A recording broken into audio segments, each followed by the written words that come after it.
I would, yeah, he already picked up the Maldic. Yes. No, it makes sense to me until they say with the Meepo and then Tanky Hero. And I personally always like the idea of a Witch Doctor, you know, more the aggressive style. As by the way, the Dire Courier gets picked up. Look at that, the hasted silencer running on through. Gets the kill. Back to the top lane. Speaking of that Maledict. Is that enough? He's got him. There we go. First blood. He was running over to the shrine. Oh, so close. But he could not get there in time. So well played. And really much you could do about that, unfortunately, before 3 minutes. They are going to swing around on ztok. He's only got the slow, but Suga runs up top. He might be able to get... No, he can't. Oh, he actually did TP, but there's a Luna there. So not only did he waste his TP, or not only did he feed, but he did waste his TP, and that's the worst feeling as a support. Now he's going to like the walk. He dish out so much damage with Refraction plus your Meld Strike. So I think when Ancient stacking was a bigger thing, I mean, certainly it is, but it's a lot more annoying now, right? Like, you have to make sure you stack it at the right time. Meantime, Benjaz gets a nice kill with an Omni Slash when Axe tries to rotate bottom. Makes him pay for it. But with stacking being a lot more annoying, you have to do it when it's the even times and it rolls over to the odd ones. And with Roshan just being in a different spot, it's not as easy to take freely anymore. I mean, give or take, you get a DD rune here or there. I just think that in most cases, Blink is just always more useful. So I would like to see him rush a Blink, but we'll see. Top lane. Action up top. Yeah, they're going to initiate right here. The cask not going to be used just yet. Finally coming out. They do catch a Rubik. Maledict put down and easily secures the kill. Well, Maledict really wasn't even necessary at that point, but hey, kills the kill, and they'll be happy with that. Witch Doctor did take a lot of return damage, but he will run away. Look at this build by Witch Doctor, by the way. He actually does get also one that needs to be careful, though. Ignite comes out. There's the auto attacks from Van. You see the cask is going to start flying around. They got the Maledict on the back Meepo, and that should be enough for a kill right here. He's going to poof out with the wall, but not enough to get away. The Maledict wants to come down, but here comes the return. Ogre Magi goes down. TA going to fall as well. Got lifted up, and now Stan King on that Witch Doctor will be fine, but the 2-for-1 exchange, obviously killing Meepo pretty important, but they do lose their TA as well, so really set it off. Unfortunately for him, not doing too well, but you got on the other side, SuperBenjaz. Look at this, Ring of Aquila, phase boots. Gonna spin in right here, actually. He has another Omni Slash, and this might be round 2. Yeah, no chance for him to escape. That's gonna delay it even further now. As a result, top lane, they're going in, by the way, on a silencer. They kill the tower on top of that, as the beam is used, but nice job at the Pit of Malice from the Underlord, stalling things. TA's here, however, opening, coming out with that meld, and doing that bonus damage, but Underlord chasing down the Luna, trying to secure kill him. Will go down, though, and down goes the silencer on top of that. A lift from Rubik, not going to matter, and now 2001, he might be in trouble. The Shrine not ready to be used. Yes, that is a kill for Van on that TA, so ultimately big time in favor of Dilecom. Oh, they lost Luna. Spin on top of Axe right here. Use that Coaling Blade, but not enough, obviously. Now, yet again, another turn. The Pit of Malice catches, trying to crit him down. Not enough damage, though. And that Maledict comes out, still level 1, but the Eclipse from Luna doing plenty of damage. Don't know if it's going to be enough to tick down the Juggernaut. He'll spin and TP back. It looks like he will survive, actually, as he starts healing back up in the base. But we're not done down here just yet. Witch Doctor continuing to poke in. They place a pretty aggressive ward, and now TA, Refraction's up. He's thinking about diving this tower. I mean, it is Underlord. Pretty tanky hero. He does have that magic stick as well. Gotta be careful with that decision making. Rubik, he's a little squishier. They're going to go for him instead. Meanwhile, Witch Doctor did get picked off, and now they immediately regret this. In comes Silencer. Pit of Malice locking him in place. But Luna's here as well. Silencer going to be picked off. And everyone else here for Dilecom. I don't think Infamous was ready for that.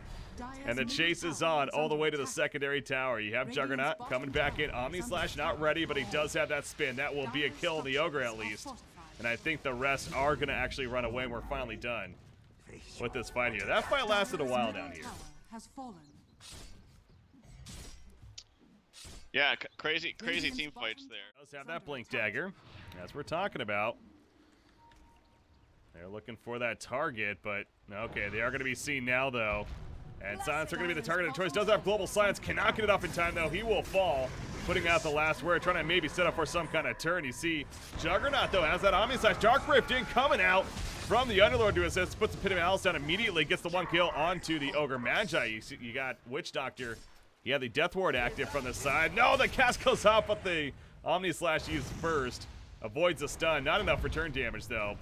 And Rubik now the 1 and run. Look at that damage from TA. Nearly enough for the kill on a Rubik, but actually the heal comes out. And he'll be fine. So only the 1 kill after all of that said and done. Up top. Is that Meepo up here? Yeah, he's going for the Luna, actually, but he's in trouble himself. Meepo goes down. Got up at the top lane. Was that him going for Luna, or is that the other way around? As they Jeez, and then Van gets taken out. She's all sorts of weird things happening around the map, but yeah, there we see Meepo being picked into the Witch Doctor. Those casts are just so good against him. Even more, now he's putting... As Rubik, yeah, takes in Ignite, but I don't know how much they're going to chase. It seems like they want to make a play, but he's going to be lifted onto Ogre. The Pit of Malice rooting him in place. And ports off to the side. In fact, Juggernaut's in trouble, though. The ultimate comes out from Silencer, but it's not enough to save him. And now Silencer himself also in trouble. You saw Axe right there using the Colding Plate. Not enough damage initially, but they do at least secure the kill. However, that will be on cooldown now. But it doesn't really do anything against TA in the sense that when you've already... the meld onto the Rubik, he stole it. They don't have any detection, so he's just going to stand there and be fine until Berserker Thaw comes out, so he's forced to use his spell and take himself out of meld. Unfortunate circumstances for him. But yeah, when you get that trap, so they have full vision of this, and Meepo's starting to get low. He does have the life regen from his talent, but for 50% life steal. Here we go, blink call! No global. Oh, there is a global, but it doesn't matter. The spins come a galore. Tons of auto attack damage, and once you get those spins going, and those auto attacks from the T8 does not care. They do not care at all about that global silence coming up from Silence. Asha, I believe she just purchased. Right. And this is not one of those games, actually, hold that thought, as there is a team fight kind of brewing here. Lift up, that's going to be a free Aegis used here onto the TA. I'll let you take this one. Clips bouncing around in the background. Benjaz spin, though, on top of Luna. She goes down, down goes the TA. And all of a sudden, Infamous is feeling pretty good about themselves. A 2-for-0 exchange, and the chase continues. Meepo, he's going to do that. He poofs right in on top of Witch Doctor, gets the one. The net is not going to connect on Ogre Magi, but something tells me they're going to run him down eventually. He pops Bloodlust. He's keeping on running. He does have Axe coming in. So maybe not going to be able to catch him in the end, although Meepo, yep, never mind. He changes that. More poofs to come. There's another net, and Axe is like, do I go? Yeah, probably not. Double kill for Taisuke right there on the Meepo. We're not done just yet, apparently. Underlord with the illusion. Scouting out the Axe right there, but he blinks away, and that will be the end of it. But there we go for Infamous. All of a sudden winning a big fight here. Yeah, boy, I think it's safe to say Infamous are not early game players. They seem to just really thrive in this mid-game section. Same thing last game, except even worse last game, but they had a better start in this game, of course. But man, it was really that freebie Aegis steal. Oh, blink call on Jug. Not enough damage though. Deathward coming out, but it's just simply not enough. They really need that damage to TA. She's going to put her focus on this Silencer, and really just going to be the food for TA all this game. Stun coming out on a Rubik. He did steal his Bloodlust, so he's actually pretty speedy, but taken down, getting slowed by the Orb of Venom and the other slows involved. So an easy 2-0 now, just back and forth, ping-ponging all over the place. Yeah, it's a couple of supports, though, so I don't think Infamous is necessarily too worried about that happening. But yeah, you are right. It does feel like, obviously, between the first game and now this one, Infamous feels a little more comfortable about, sure, the early game, not necessarily as much, but then the initiation right here. Pit of Malice going to be canceled initially, gets it off, and now here comes Juggernaut, but cannot get close enough. The cat's back there around the background. Axe, he comes in with that call, but he's by himself somewhat. The spin right on top of the Deathward is coming out, doing some good damage for the Witch Doctor right here, channeling it from the background. Axe, he's going to end up falling as the Omni Slash bounces around. It does catch the Witch Doctor as the heal comes out, to the steal of the heal that is from Rubik. And the buyback onto Axe, the only death so far, but back here, Ogre Magi, he's going to be another death. Meepo catches him. Yeah, ztok, oh, well, he escaped earlier, actually. So maybe he's going to run away some way, somehow again. No, not this time, they say. They do chase him. But we're not done just yet. Eclipse is ready. The Pit of Malice catches 3, but the lift onto Luna. She's taking some good damage. Can she get the Eclipse out at least? Yes, she can. But she's completely running this whole time. The silence comes out as well. The global silence from the silencer on top of that. They lose the Ogre. The TA goes down. Down goes the Witch. Down goes Luna. And Axe, the only survivor, and maybe not for long. He's trying to chase down that Juggernaut, but he cannot. It's a cleanup in favor of Infamous. A 5-for-0. They did not lose anyone.